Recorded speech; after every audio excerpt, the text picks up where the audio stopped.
Hambini fans, and welcome to another episode of Hambini Reams.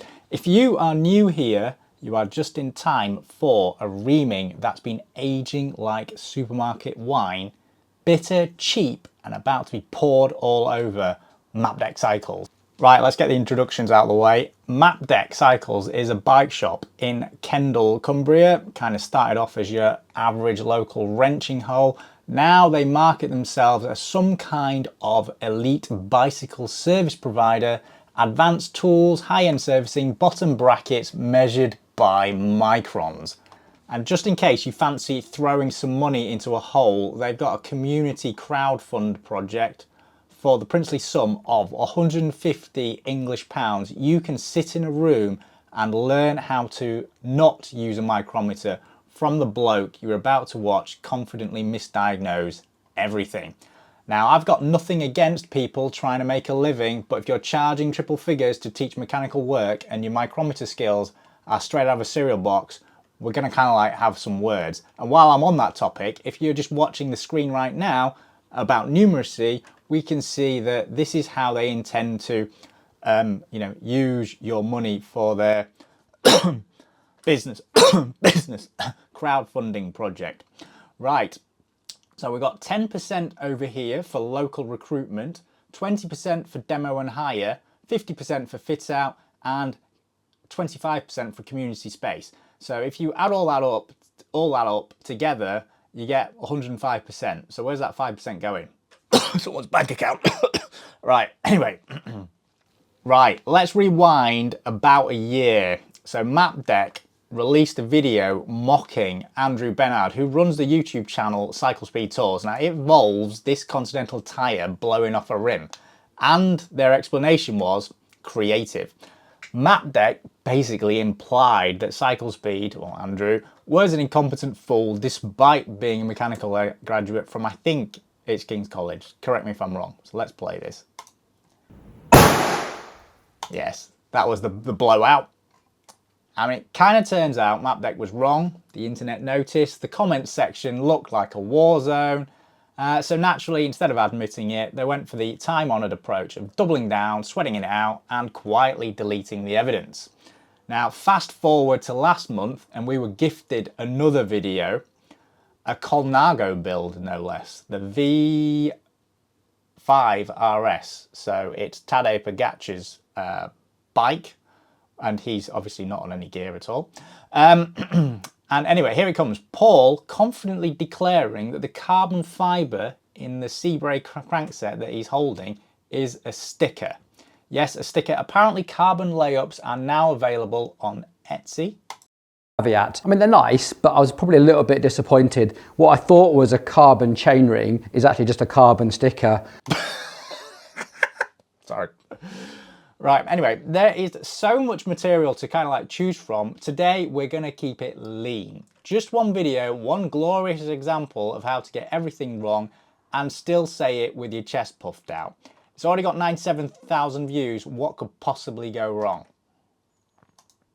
Let's press play. This has just been sent to us from another bike shop. Problem one. Problem two. Let's take a closer look. Right, so just a bit of context there. So the customer has dropped off his bike. Paul takes a look. One side of the bottom bracket is loose. The other side has a collapsed bearing. He makes sure to tell us that it came from another bike shop just to shift blame early in case this all goes sideways. Smart move considering what is coming.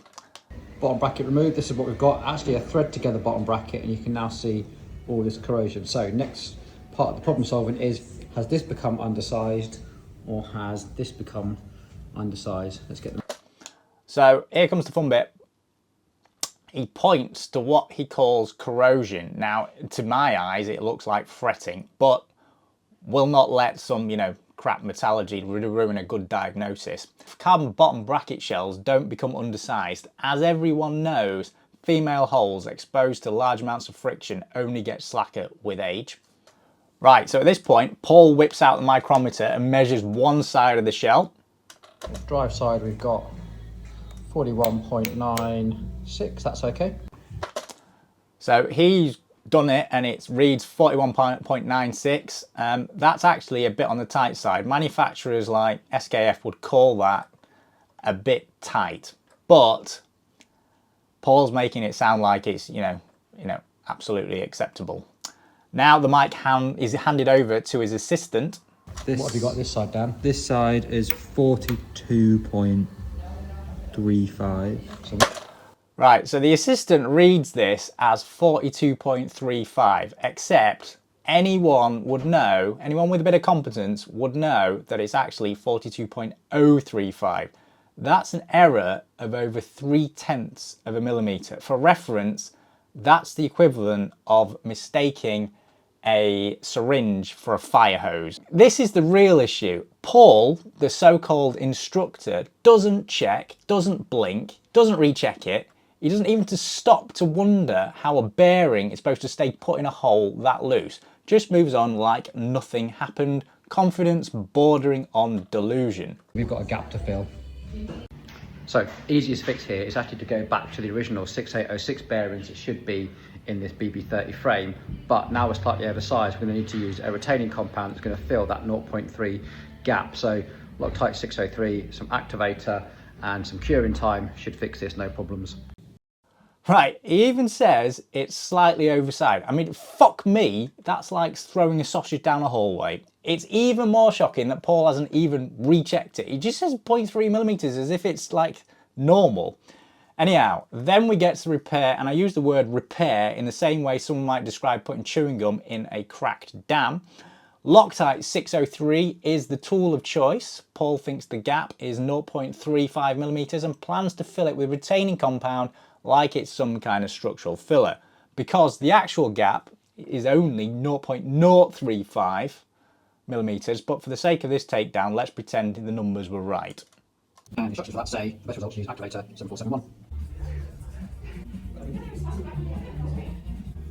Here we go, 10-minute cure time and a 6-hour full cure.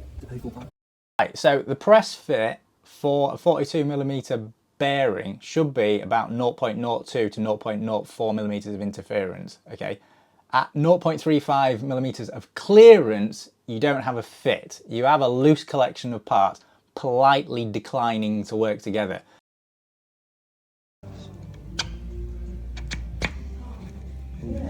A couple of BB30 to 24mm adapters has given us a 85.5. So now we just need to adjust. So he's put the caps in, and guess what? He's forgotten to put the seals in, and that's why he's come up at 85mm. The seals would add 2mm per side, so that would give you the 90, which is what Shimano use as a nominal size. Right, just before we go any further, a word on misalignment. So the misalignment, if it is actually, he's got lucky here because it's 0.035, not the 0.35 he thinks it is. The tolerance for alignment is 0.05, so he would be 6 times worse than that. And the alignment figures make kind of like a squared relationship, so 6 times 6 gives you 36, so that's how much worse it will be. To sum it up, you've got a 0.315mm reading error. That is huge. A tech who doesn't recheck it, a gap he guessed, a product he's misused, all packaged in a masterclass that you can pay 150 quid for. If this is the pinnacle of premium service, then I suggest learning from YouTube comments instead. At least those are free and half of them know what talk is. Right, that brings us to the end of this video. If you did enjoy it, remember to smash that like button. Please give me a comment on this one. I think I'm just going to fall over on the comments. And as always, keep banging your hairdresser, and if not, go fuck yourself.